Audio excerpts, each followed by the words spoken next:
ndugu zangu, nilisema, wazee wangu nilisema, tumewafikisha kwenye 50,000. Tunakuza uchumi ili tuongeze zaidi, kwa sababu 50,000 bado ni kidogo, tunatambua hilo. Lakini mishahara tutapandisha tukikuza uchumi, na hilo halina shaka yoyote. Ndugu zangu, hapa Pemba kuna jambo ambalo nataka nilikazie kwenye uchumi wa bluu. Pemba, uchumi wa bluu ni muhimu sana, kwa sababu walio wengi hapa aidha ni wavuvi au ni wakulima wa mwani. Leo nataka niwaambie wakulima wa mwani habari njema.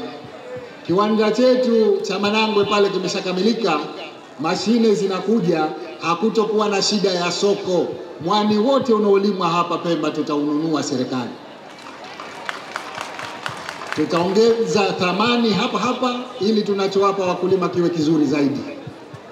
Ndugu zangu, tutaendelea kutoa maboti kama tulivyotoa kwa wavuvi na wakulima wa mwani. Tutatoa zana mbalimbali, tutawapa na mikopo isiyokuwa na riba, waongeze uzalishaji uwe wa samaki au wale wakulima wa mwani, tutawaongezea nguvu za kuzalisha zaidi. Lakini vile vile hapa kuna wakulima wa karafuu.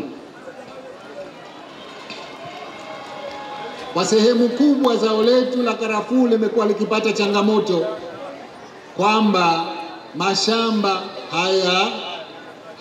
hayatunzwi vizuri, na sababu ya kutotunzwa vizuri mashamba ilikuwa ni kwamba mtu huna uhakika. Kuna watu wanaeka shamba zile za eka, lakini ikifika wakati wa msimu serikali inachukua kuwakodisha watu wengine, jambo ambalo wakulima wale wakawa hawayatunzi. Sasa tunasema tumeshaanza na tutaendelea. Wale wote wenye mashamba yale tutawapa hati miliki yawe yao.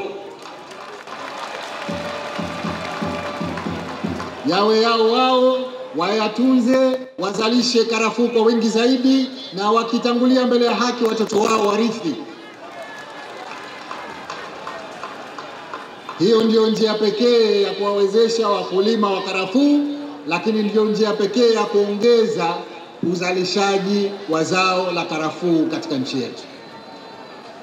Hayo tutayafanya, tumeshayaanza, na hakuna wasiwasi kwamba Chama cha Mapinduzi kikiendelea kushika dola, hayo yote yatatimia kwa 100%. Ndugu zangu, katika uchumi wa bluu, sekta mama kwa sasa hivi katika nchi yetu ni utalii. Tunataka sasa na Pemba wapate utalii, lakini utalii wa Pemba huo utalii maalum, utalii wa thamani kubwa, sio utalii wa vishuka.